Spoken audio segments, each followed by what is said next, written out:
अब हम बात कर रहे हैं डॉक्टर विपिन जी योगी से, जो कि जननी हॉस्पिटल के संचालक हैं। डॉक्टर साहब, एक डॉक्टर होने के नाते आप जो पर्यावरण और जलवायु परिवर्तन जो हो रहा है उसमें जो कुपोषण बढ़ता जा रहा है उसको किस तरह से देखते हैं, उसके बारे में थोड़ा श्रोताओं को बताएं। आपके सभी श्रोताओं को पहले नमस्कार। आज जो आपने बहुत अच्छा एक मुद्दा उठाया है कि जलवायु परिवर्तन से पोषण पर क्या प्रभाव पड़ रहा है।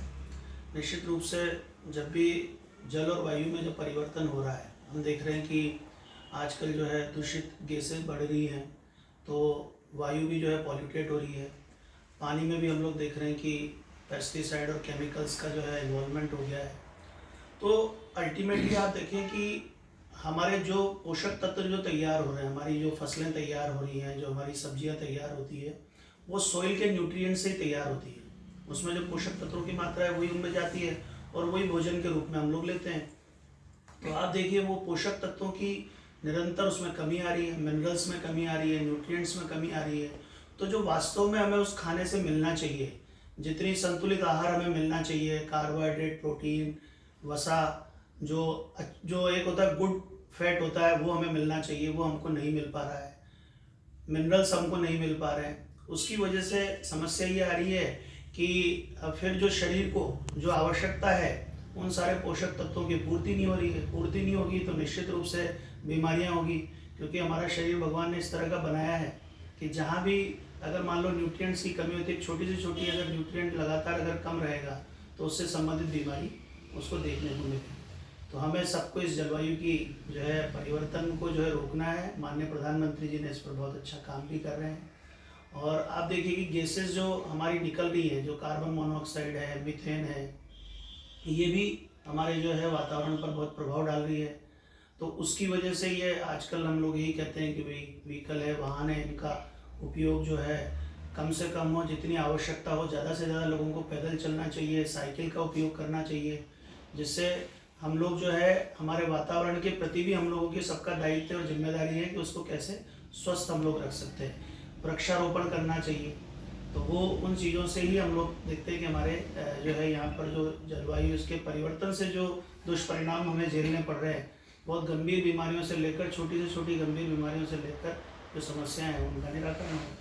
बिल्कुल बिल्कुल, जो मैं अगला सवाल आपसे करने जा रहा था कि अपन किस तरह से इस जलवायु परिवर्तन को रोक सकते हैं, उसका आपने एडवांस में मुझे जवाब दे दिया।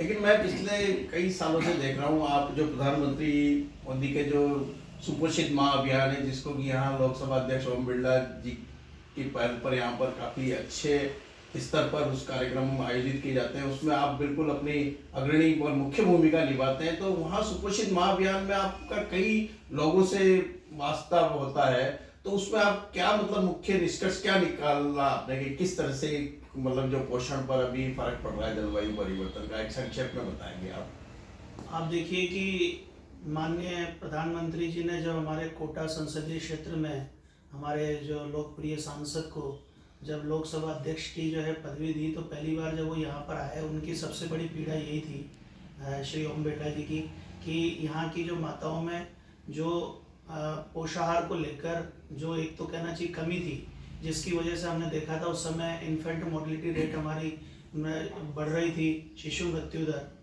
तो उन्होंने उस पीड़ा को जाहिर किया और डॉक्टर्स के सामने रखा। तो सभी डॉक्टर्स ने मिलकर उन्हीं के प्रेरणा से, उन्हीं के आह्वान से एक अच्छा जो है अभियान चलाया, सुपोषित माह अभियान। जो आप देखिए उस समय 2019 मतलब जो 19 में 29 फरवरी को जब चालू किया गया था ये पहला बार कार्यक्रम, तो उसके बाद ही कोविड लग गया था।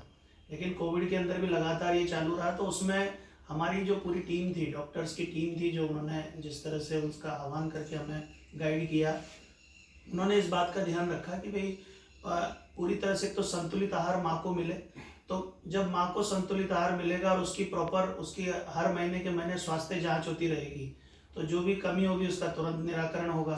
तो उसके परिणाम इतने बेहतर आए कि जितनी भी माताओं पर ये जो सुपोषित माँ अभियान से उनको जोड़ा गया, आज देखिए उनका बच्चा भी स्वस्थ है और वो स्वयं भी स्वस्थ है। तो ये एक बहुत बड़ा उनका विजन था कि माँ से बच्चा कैसे स्वस्थ रहे और आने वाली जनरेशन हमारी कैसे सुधरे, उसके लिए उनका बहुत बड़ा विजन था। तो आप देखिए कि उसके बहुत अच्छे परिणाम आए और आज 10,000 से ज़्यादा महिलाओं को उन्होंने इस संसदीय क्षेत्र से जोड़कर उन्हीं को नहीं बल्कि उनके पूरे परिवार को एक तरह से जो है आगे बढ़ाने का और वो कहना चाहिए कि उसको स्वस्थ करने का कार्य किया है। तो ये हम सब लोगों के लिए बड़े गर्व की बात है कि हम उस मिशन से जुड़े। माननीय सांसद जी ने हमको इसका मौका दिया, अध्यक्ष जी ने हमको मौका दिया। धन्यवाद डॉक्टर साहब, आपने बहुत अच्छी जानकारियां श्रोताओं को दी और ये जो जानकारियां हैं वो श्रोताओं को लाभ देंगी।